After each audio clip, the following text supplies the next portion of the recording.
firman Tuhan hari ini dengan bertanya kepada saudara. Apakah saudara pernah merasa kecewa, bahkan sampai putus asa? Have you ever felt so disappointed that you started to lose hope? Saudara, seperti yang Kak Helena tadi sempat sampaikan, saya rasa tahun 2026 itu merupakan tahun yang berat. Dunia sedang tidak baik-baik saja.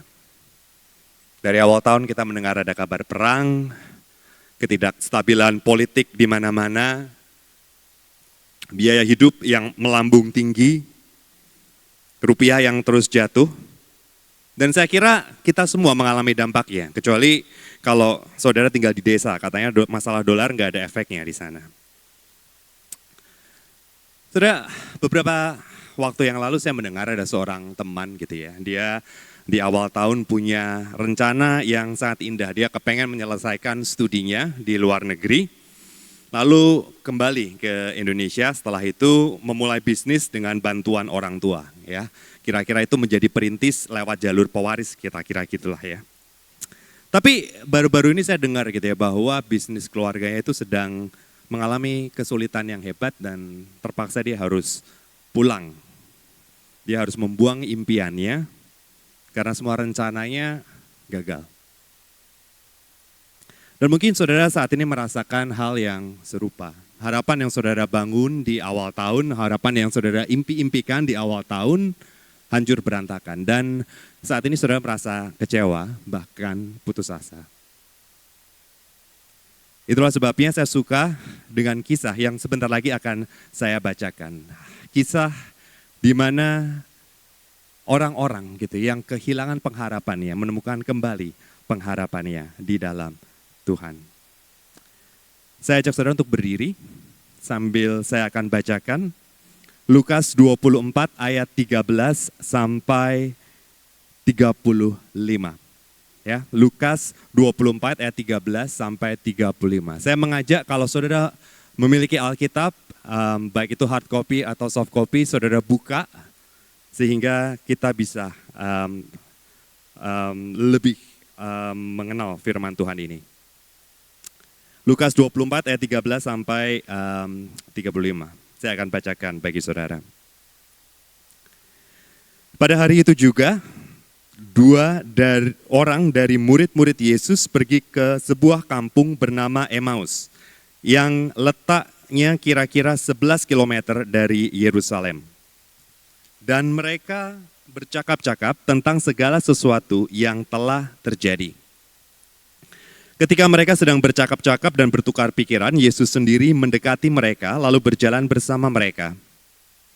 Namun ada sesuatu yang menghalangi mata mereka sehingga mereka tidak dapat mengenal Dia. Yesus berkata kepada mereka, "Apakah yang kamu percakapkan sementara kamu berjalan?" Lalu berhentilah mereka dengan muka muram. Seorang dari mereka namanya Kleopas menjawabnya, "Apakah engkau satu-satunya orang asing di Yerusalem yang tidak tahu apa yang terjadi di situ pada hari-hari ini?" Katanya kepada mereka, "Apakah itu?" Jawab mereka, "Apa yang terjadi dengan Yesus, orang Nazaret? Ia seorang nabi yang berkuasa dalam pekerjaan dan perkataan di hadapan Allah dan seluruh bangsa kami. Namun imam-imam kepala dan pemimpin-pemimpin kami telah menyerahkan Dia untuk dihukum mati. Mereka telah menyalibkan Dia. Padahal kami dahulu mengharapkan bahwa Dialah yang akan membebaskan bangsa Israel. Sementara itu sekarang sudah hari ketiga sejak semuanya itu terjadi. Namun beberapa perempuan dari kalangan kami telah mengejutkan kami. Pagi-pagi buta mereka telah pergi ke kubur dan tidak menemukan mayatnya. Lalu mereka datang dengan berita bahwa telah kelihatan kepada mereka malaikat-malaikat yang mengatakan bahwa Ia hidup. Tetapi beberapa teman kami telah pergi ke kubur itu dan mendapati persis seperti apa yang dikatakan perempuan-perempuan itu, tetapi Dia tidak mereka lihat. Lalu Ia berkata kepada mereka, "Hai kamu orang bodoh, Betapa lambannya hatimu untuk mempercayai segala sesuatu yang telah dikatakan para nabi.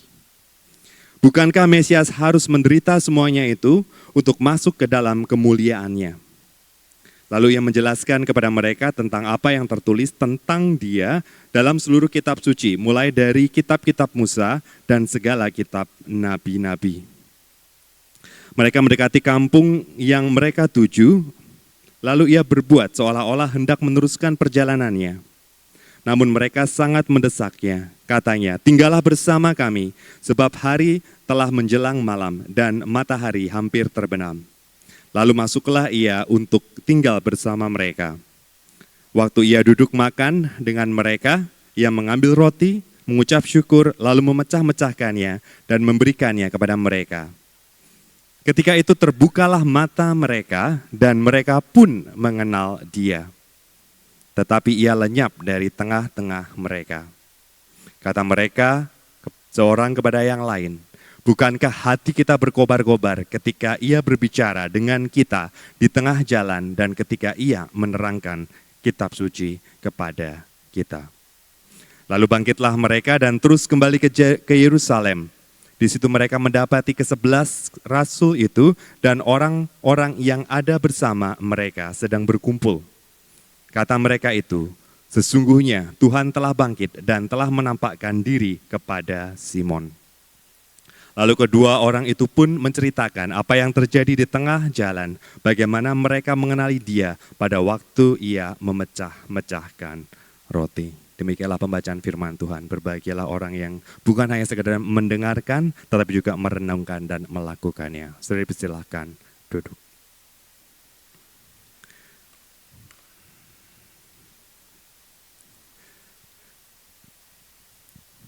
Saudara, kalau kita ikuti cerita tadi, Kleopas dan temannya berjalan dengan hati yang berat, ya, dengan impian yang hancur. Tetapi di akhir cerita, kalau sudah perhatikan, kesedihan mereka berubah menjadi sukacita. Yang tadinya berjalan dengan lesu, dengan putus asa, kemudian berlari dengan hati yang berkobar-kobar. Apa yang terjadi, saudara? Nah, saya berikan sedikit latar belakangnya, saudara. Ketika itu terjadi pada hari kebangkitan. Jadi the first Easter Sunday. Ya, Kleopas dan temannya berjalan dari Yerusalem menuju satu desa kecil yang bernama Emmaus. Itu kira-kira sekitar 11 km ya, mungkin dari City ke Chadston gitu kira-kira seperti itu. Saudara perhatikan di ayat 17. Mereka sedang kecewa, mereka sedang putus asa dan muka mereka itu sangat muram. Nah, mengapa mereka itu muram? Mengapa mereka kecewa dan putus asa? Why were they so disheartened? Kalau kita perhatikan dari ayat 19 sampai 24, kita akan mengerti bahwa mereka itu sedang merindukan kehidupan yang lebih baik.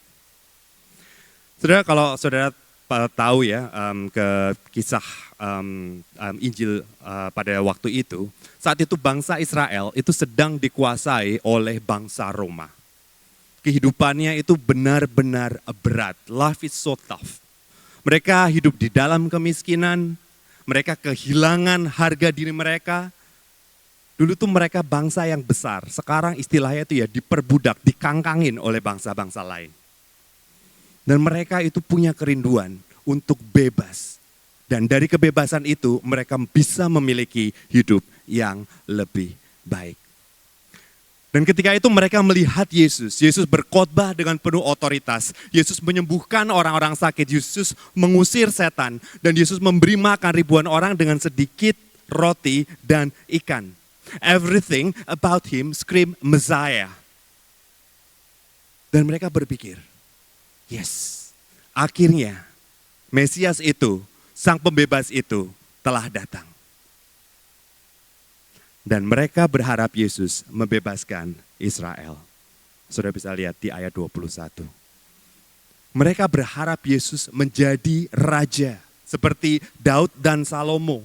Mengalahkan Roma, membuat Israel kembali jaya dan tentunya membawa kehidupan yang lebih baik. Dan harapan mereka mencapai puncaknya saudara, ketika Yesus masuk ke Yerusalem dengan menunggang seekor keledai. Ya, kita seringkali familiar dengan cerita Minggu Palma.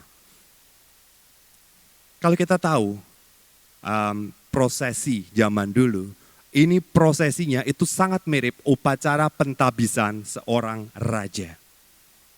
Ya, the cloaks on the ground, hosannas in the air. Mereka welcome Jesus as King.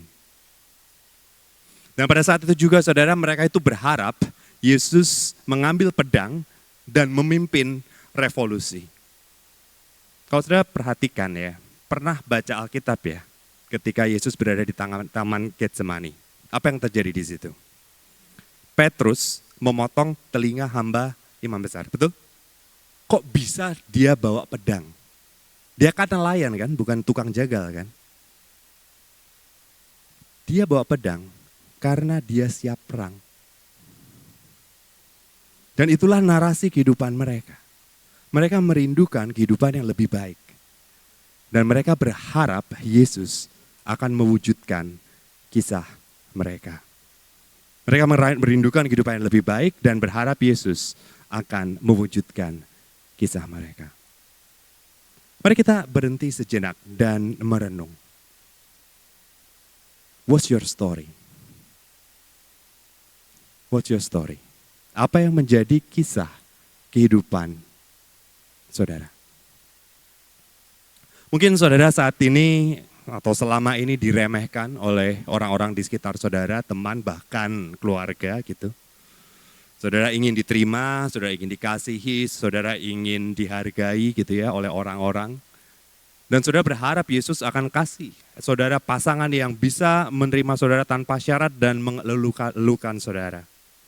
Atau saudara berharap Yesus memberikan karir yang membuat orang-orang di sekitar saudara jadi kayak cicak gitu ya. Melihat saudara terus gitu.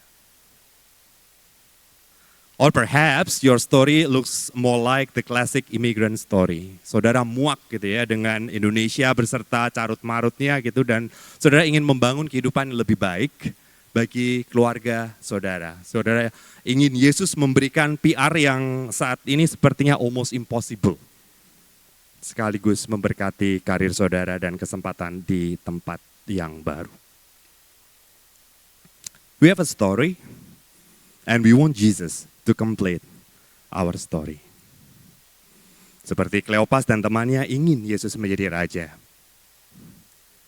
Nah lalu apa yang terjadi selanjutnya saudara? Hanya 5 hari setelah Yesus masuk ke Yerusalem, ia disalibkan. Saudara bisa bayangkan kekecewaan mereka. Harapan mereka itu melambung tinggi, lalu jatuh, hancur, berkeping-keping. Bagi mereka saudara, kematian Yesus itu bukan hanya sekedar tragedi, tetapi akhir dari impian mereka. Bukan sekedar tragedi, tetapi akhir dari harapan mereka. Dan sakitnya itu luar biasa saudara, sampai kabar kebangkitan Yesus pun tidak membuat mereka bersuka cita, bahkan skeptis. Ayat 22 sampai 24. Minggu pagi di OG Spice Girls, ya, bukan Victoria Beckham, tapi Maria Magdalena, Yohana, dan Maria Ibu Yakobus pergi ke kubur mengurapi Yesus dengan rempah-rempah. Spice Girls, oke? Tetapi mereka menemukan kubur yang kosong. Malaikat muncul memberitakan kebangkitan Yesus, dan perempuan-perempuan ini bergegas menemui murid-murid Yesus, termasuk Kleopas dan teman perjalanannya ini. But they weren't rejoicing. They don't even budge. Saudara, kata terkejut atau amazed dalam bahasa Inggrisnya ini berasal dari kata Yunani eksistemi, yang artinya itu bingung, tercengang, hilang akal sehat. Bagi mereka, ini tuh nggak masuk akal, nggak make sense. So instead of celebrating, they walk away in despair. Nah, bagaimana Yesus menanggapi kesedihan mereka? Ini yang saya sukai dari Allah kita. Yesus mendekat, He drew near. Ia menemui mereka di tengah-tengah keputusasaan mereka. Dan ia mendengarkan curahan hati mereka, segala kekecewaan mereka. Saudara, mungkin saudara merasa putus asa hari ini, kecewa dengan apa yang terjadi dalam kehidupan saudara. Kabar baiknya saudara tidak sendirian. Yesus ada bersama dengan saudara. Mungkin saudara tidak merasakan kehadirannya, namun ia ada. Sabar mendengarkan segala keluhan, segala curahan hati, segala kesedihan saudara. Dan ia ingin memulihkan saudara, walaupun caranya seringkali tidak terduga oleh pemikiran kita. Mari kita perhatikan ayat 16.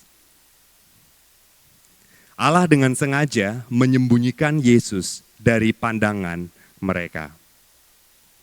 Saya coba baca dalam bahasa Indonesianya. Namun ada sesuatu yang menghalangi mata mereka, sehingga mereka tidak dapat mengenal Dia. Tetapi terjemahan bahasa Inggrisnya saya rasa lebih jelas. Their eyes were kept from recognizing Him. Ini merupakan kalimat pasif, saudara, dan walaupun nama Allah tidak disebutkan secara eksplisit, kita tahu ini perbuatan Allah sendiri. Allah sendiri yang dengan sengaja mencegah mereka untuk mengenali Yesus. Dan kalau saudara perhatikan di sepanjang perjalanan, Yesus tidak memperkenalkan dirinya kepada mereka. Meskipun sepanjang perjalanan mereka itu berbicara mengenai dirinya. Aneh enggak? Aneh kan? Hanya belakangan setelah Allah membuka mata mereka, mereka baru sadar kalau mereka sedang berbicara dengan Yesus. In His wisdom, God intentionally kept them from recognizing Jesus at least for a while. Aneh bukan? Dan kemudian Yesus menegur mereka. Yesus menegur mereka. Saudara kaget enggak? Kita akan berpikir Yesus mendekat dan berkata, ayo semangat, aku di sini, jangan putus asa. All good now. Betul? Namun sebaliknya, ayat 25, Yesus menegur mereka.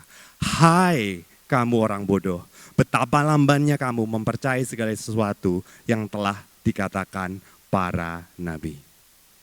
Kita nggak bisa mendengar nada suara Yesus, entah itu seperti pengkhotbah baptis atau presbyterian ya, jadi seperti John MacArthur atau Tim Keller, kita nggak tahu.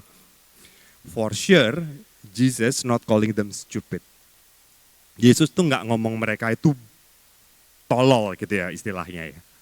They're not intellectually challenged, but without understanding. Mereka itu masih belum mengerti juga. Nah, bahasa gaulnya mereka tuh masih nggak dong, masih nggak ngeh. Kenapa? Apa alasannya? Mereka nggak mengerti juga. Sudah bisa perhatikan, mereka lambat untuk percaya akan firman Tuhan. Dan dalam hal ini mengenai penderitaan dan kematian Yesus. Kita perhatikan ayat 26, saya lupa masukin ayatnya. Bukankah Mesias harus menderita semuanya itu untuk masuk ke dalam kemuliaannya? Ini merupakan suatu pertanyaan retorika yang jawabannya adalah ya. Yesus mengharapkan mereka tahu. Yesus berharap mereka itu mengerti bahwa Yesus harus menderita sebelum ia dimuliakannya. Karena apa? Karena semuanya itu sudah tertulis dengan jelas di Alkitab. Dan mungkin yang paling jelas itu Yesaya 53 yang berbicara mengenai hamba Tuhan yang menderita. Dan Yesus sendiri telah mengajar murid-muridnya dengan jelas bahwa ia akan menderita, dibunuh, dibangkitkan pada hari ketiga. Bukan hanya 1 kali, 2 kali, tapi setidaknya ada 3 kali. Saudara bisa perhatikan ayat-ayat ini dari Lukas 9 ayat 21, 22, 43, 45 dan pasal 18 ayat 31, 34. Itu dengan jelas dikatakan bahwa anak manusia akan menderita dan akan ditolak dan akan dibunuh. Dan setelah 3 hari ia akan dibangkitkan. Tetapi mereka tidak mengerti juga. Dan ini yang sebenarnya membuat mereka putus asa. If they understand Scripture, they wouldn't be so hopeless. Dan ini yang membuat saya berpikir, mungkin enggak? Seringkali kita itu putus asa. Kita kecewa, bahkan kehilangan harap. Karena kita kurang memahami Alkitab. Mungkin kita hanya mengerti secomot demi secomot. Dan dari comotan-comotan itu memberikan kepada kita false expectation mengenai Allah. False expectation mengenai hidup ini.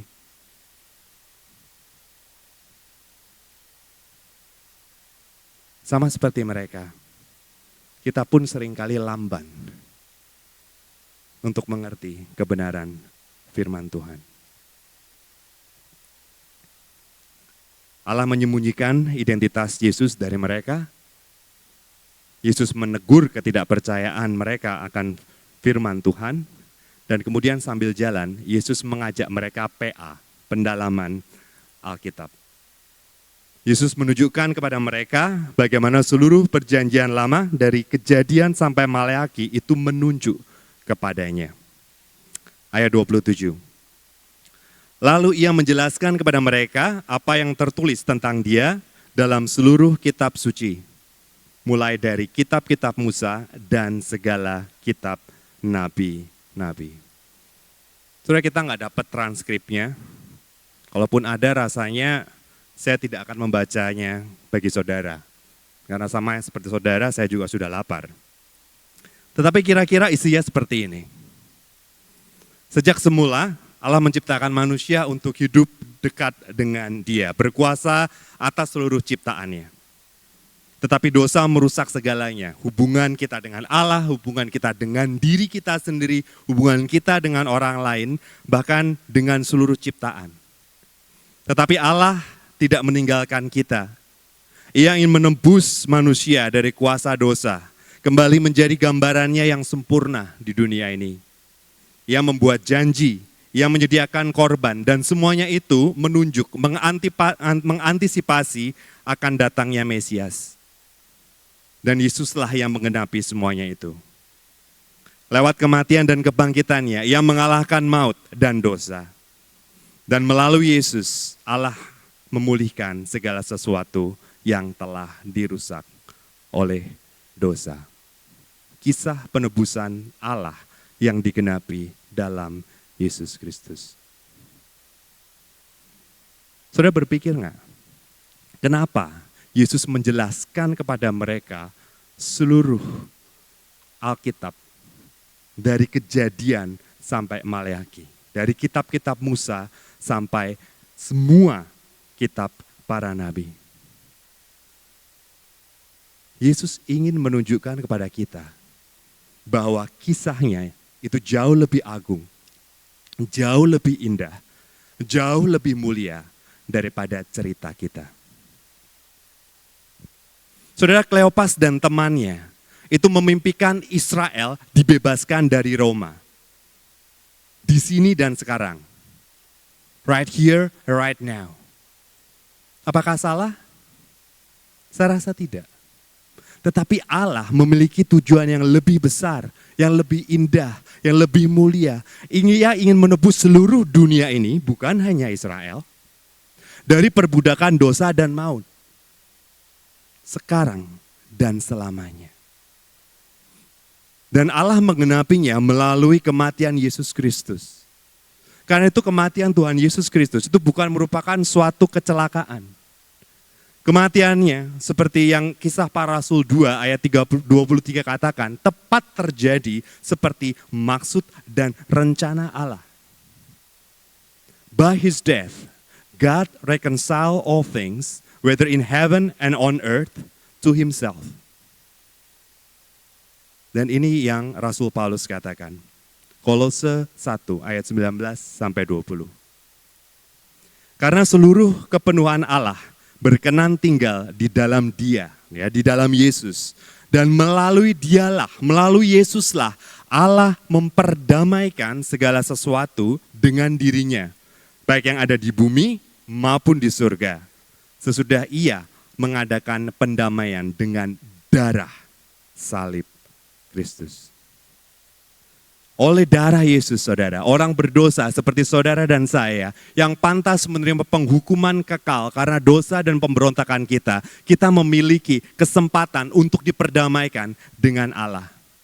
Bagi kita yang bertobat dan percaya kepada karya Kristus di salib, ada pengampunan dosa, ada pengangkatan menjadi anak-anak Allah, ada kebebasan dari belenggu dosa, ada kesembuhan dari rasa bersalah, malu, dan brokenness, ada pemulihan dari hubungan yang berantakan, dan ada keselarasan yang sempurna dengan seluruh ciptaan Allah. Luar biasa bukan?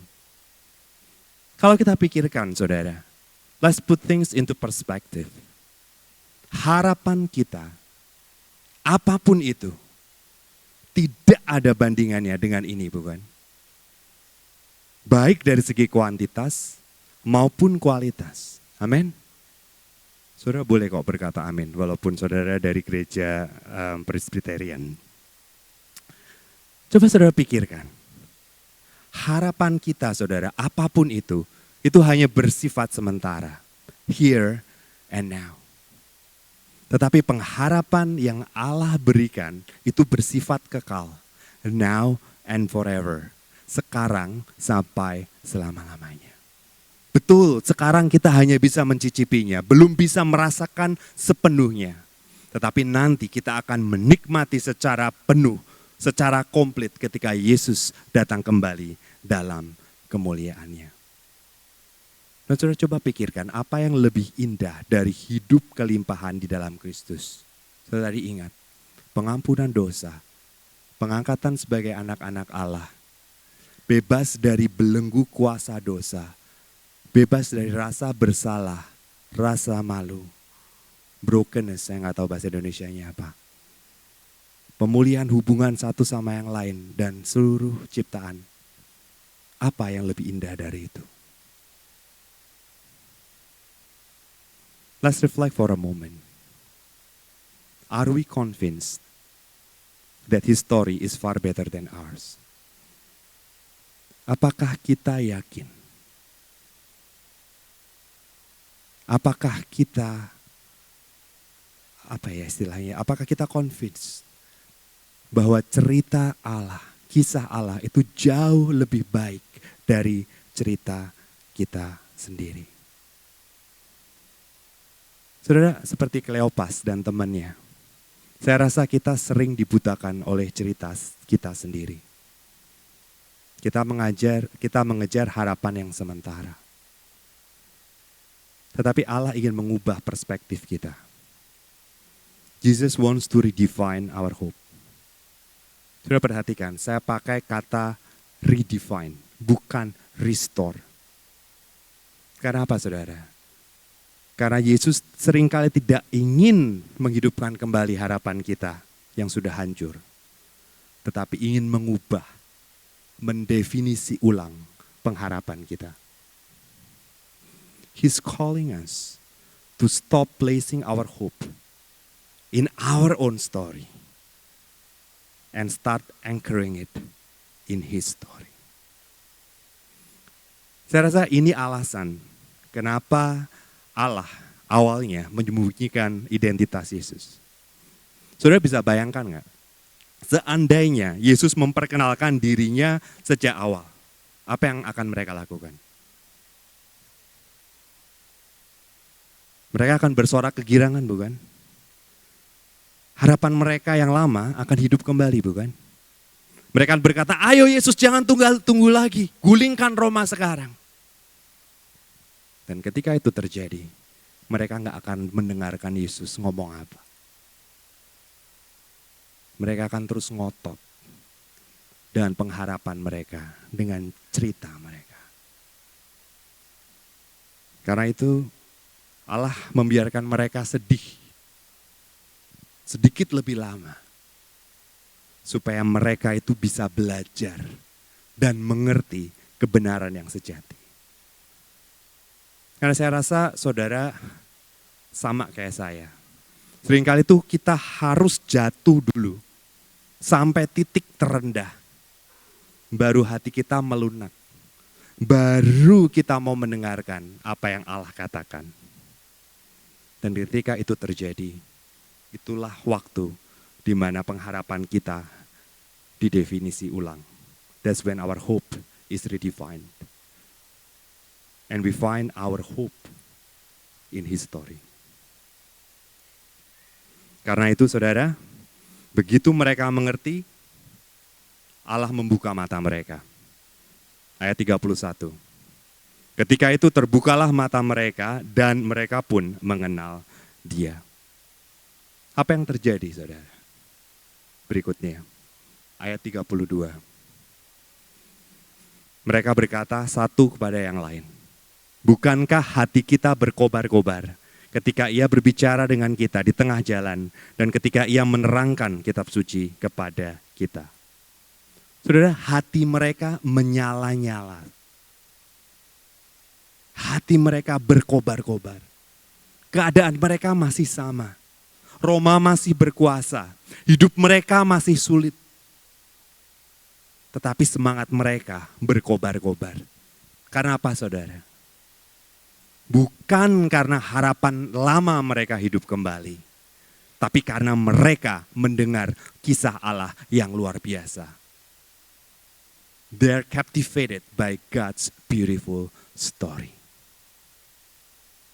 Mereka sadar saudara bahwa rencana Allah itu jauh lebih indah, jauh lebih mulia, jauh lebih besar daripada pengharapan mereka. Hati mereka berubah. Mereka tidak lagi berusaha memasukkan Yesus ke dalam rencana mereka. Tetapi sebaliknya, mereka masuk ke dalam rencana Allah. Mereka tidak lagi memasukkan Yesus ke dalam rencana mereka. They no longer fit Jesus into their story. But they find themselves. They find their place in God's story. Perhatikan ini saudara. Hari sudah malam. Awalnya itu mereka memohon Yesus supaya tidak melanjutkan perjalanan karena sudah gelap. Karena bahaya berjalan di tengah kegelapan malam. Tapi sekarang apa yang mereka lakukan? Mereka balik ke Yerusalem. Saudara bisa bayangkan, mereka itu capek saudara. Yerusalem Emmaus itu kalau dijalanin itu sekitar 6 jam jalan kaki. Ya, 11 km 6 jam jalan kaki. Kalau nggak percaya saudara jalan dari sini ke Gadsden. Jadi total 12 jam saudara mereka jalan. Kita naik pesawat segitu lama, kita tinggal duduk, nonton film. Kita aja komplain kan, capek kan. Mereka jalan saudara.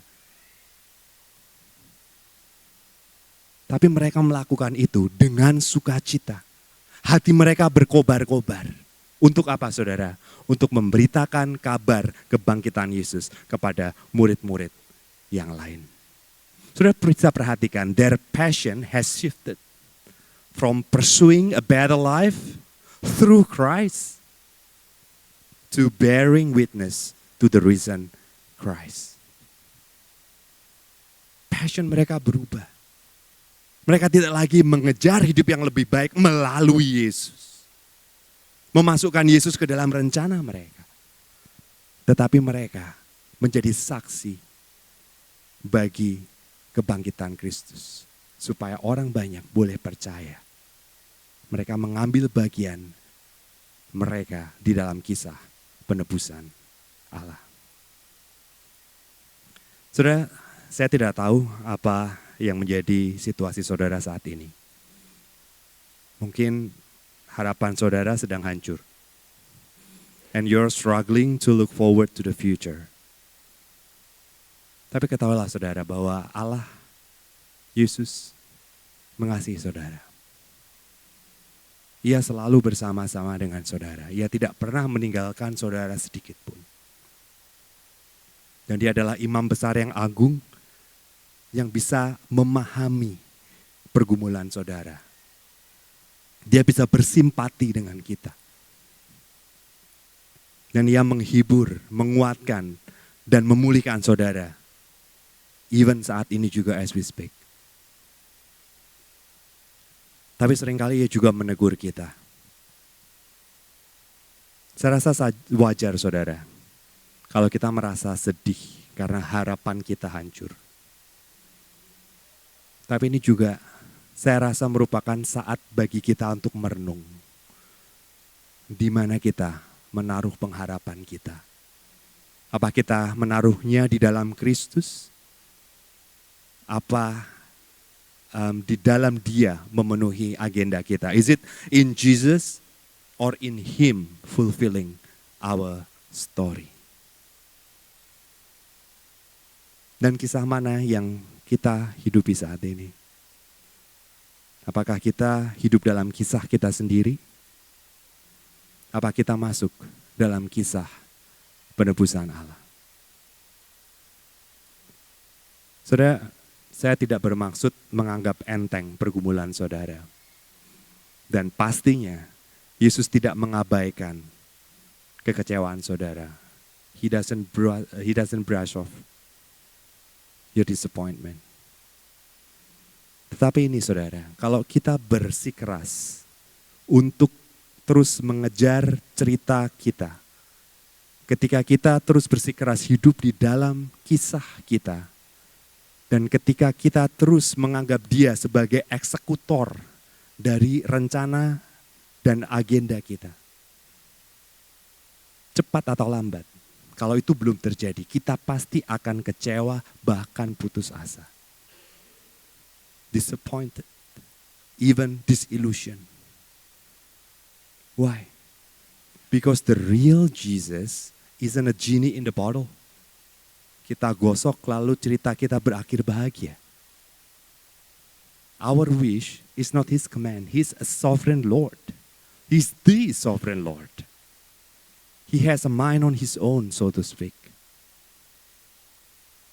Kita nggak bisa memaksanya untuk menyelesaikan, mewujudkan cerita kita. We can't simply squeeze Him into our own little story. Karena itu kita pasti cepat lambat akhirnya kita akan kecewa dan putus asa. Tetapi ketika kita mau merenungkan kisah penebusan Allah yang luar biasa, hati kita akan terpikat. Hati kita akan terkagum akan keindahannya.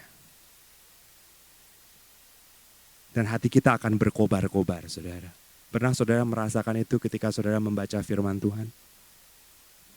Hati kita akan berkobar-kobar karena kita menemukan pengharapan yang jauh lebih indah. Dan pengharapan ini tidak tergoyahkan, unshakable. Karena apa saudara? Karena Yesus telah dibangkitkan dari antara orang mati. Bahwa Yesus telah bangkit dari kubur.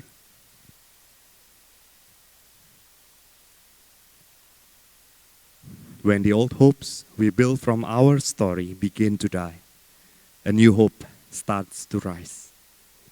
An unshakable hope grounded in His story. Ini yang menjadi pengharapan saya ketika kita merenungkan kebenaran firman Tuhan hari ini. Ketika harapan kita hancur, biarlah pengharapan yang baru, yang lebih secure, yang tidak tergoyahkan, yang keluar dari kisah Allah, itu boleh ada, boleh tumbuh di dalam hidup kita. Mari kita berdoa. Terima kasih Tuhan atas cerita